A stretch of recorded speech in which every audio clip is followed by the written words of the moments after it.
Good morning, everyone. My name is Tech Sergeant Thomas Hartline with the 100th Security Forces Squadron here at RAF Knowlton Hall.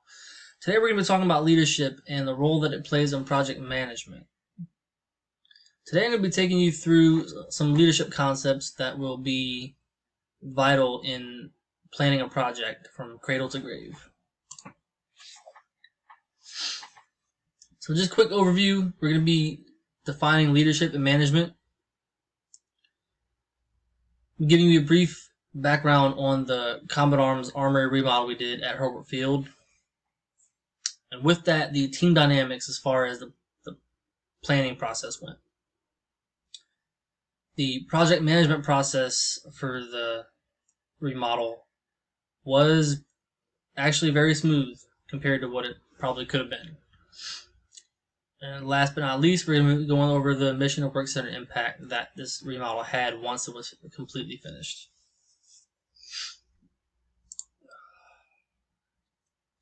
Leadership and management. Effective leadership stems from having awareness of all your team members' diverse backgrounds and taking every single person's input, compiling everything, no matter the rank structure, doesn't matter what kind of people you have on your team, everyone's opinion matters.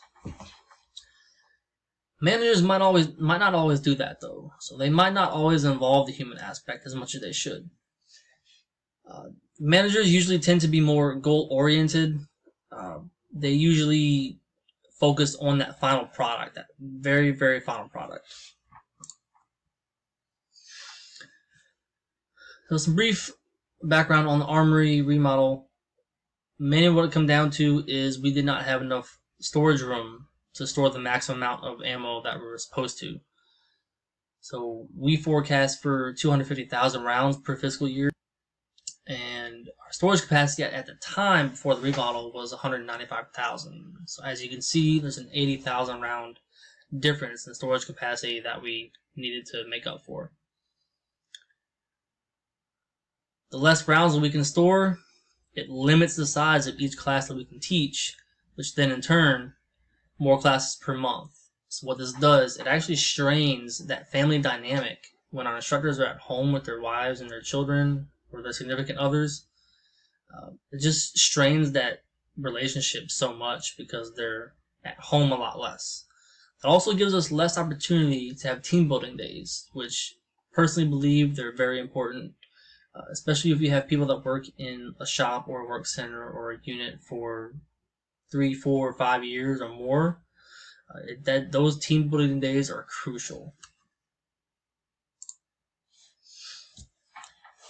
So with the team dynamics, we had actually a very even distribution of care team roles. So the preferred team roles. So there's creator, we had 4 of them.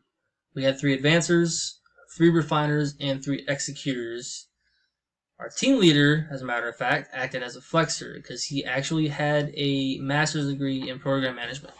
So he was able to kind of be that guiding torch, if you will.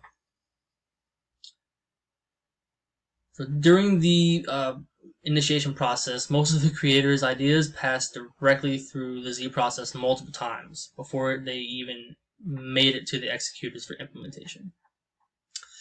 We did expect this. This was the first time that we actually had done a project like this as a shop, so it was definitely expected to take a lot longer than it probably should have. With that, unfortunately, came conflict management. We did have to settle quite a few disagreements on type of suppliers, the vendors for the weapon racks, vendors for the ammo storage shelves, everything like that. A little bit on the project management side, though, the initiation, very smooth, very smooth. So the entire team had multiple ideas for suppliers, materials, vendors to go through. Everyone had at least one point of contact at all the different agency level bases as well, which really helped out. Thankfully, there was no scope creep with this project. We were able to remain pretty much right on topic the entire time. We didn't veer off topic too much. During the planning phase, however, the difficulty did increase just a little bit with those second and third order effects. So we needed more space in our weapon racks and for the ammo storage shelving. However, CE came out and did a pre-inspection before we started purchasing supplies and everything. They noticed that all the wall bolts were rusted and 3 had actually snapped out of the wall. So that in turn, we had to special order all new wall bolts because CE was out somehow. And it was a requirement by AFI. Racks must be bolted to the wall if the total weight is 500 pounds or more for that rack. So that was a requirement, so we had justification right there. The mission and shop impact is huge, especially in that area where we are the only combat arms shop total. We are the only combat arms shop with a range. So we facilitate Eglin Air Force Base, Hurlburt Field, Duke Field, Whiting Field, every major base in that area, they all use our range, including NAS Pensacola also uses our facilities. So what this new layout did is increased our capacity to 275,000 rounds. As I stated earlier, 250,000 was the amount that we forecast for each year. However, if we end up having overflow for rounds left over from the previous fiscal year, that 275,000 round capacity will now allow us to store those overflow rounds. Now we're able to facilitate more deployers. We were able to keep annual qualifications a lot longer now that we didn't run out of ammo. That allowed us to also increase the capacity in each of our classes that were being taught, which then led to less classes per month. So what that did, again, going back to these second, third order effects. So we're going less classes means more time to do other things, more time to do maintenance, more time to have those off-site days, more time to have those team building exercises, the team building fun days, if you will. Another thing that this did, it streamlined weapon storage. So it eased our inventory processes. We were able to clearly see every single weapon we had in the racks at any one time. We were able to organize all of our ammo so we can clearly see every single thing that we had in there. So what it also did, it decreased the maintenance time and man hours as well. We weren't spending time looking for a certain weapon or whatnot.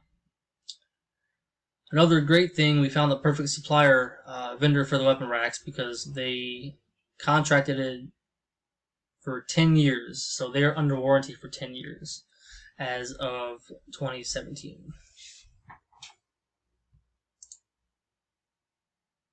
One last thing that I want to go over is some of the concepts that were brought up during this project. As far as team performance goes, the Z process again was crucial. Some ideas, unfortunately, were not as practical as some others were. When it comes to leadership management skills, so we had that conflict management. We were able to resolve a lot of arguments very, very, very quickly. This also helped communication skills because each one of us had to actually brief the commander on our specific role of the project. Weekly, I might add. This also helped our analytical skills because during the initiation process, we were able to actually think a lot more deeply into the effects of ordering certain stuff and waiting till later to order other stuff or whatnot. Diversity did not come into effect. We actually, we didn't make it. We didn't let it. Diversity was definitely big, especially when I was there at Hurlburt Field. And thank you for your time, and I hope you enjoy.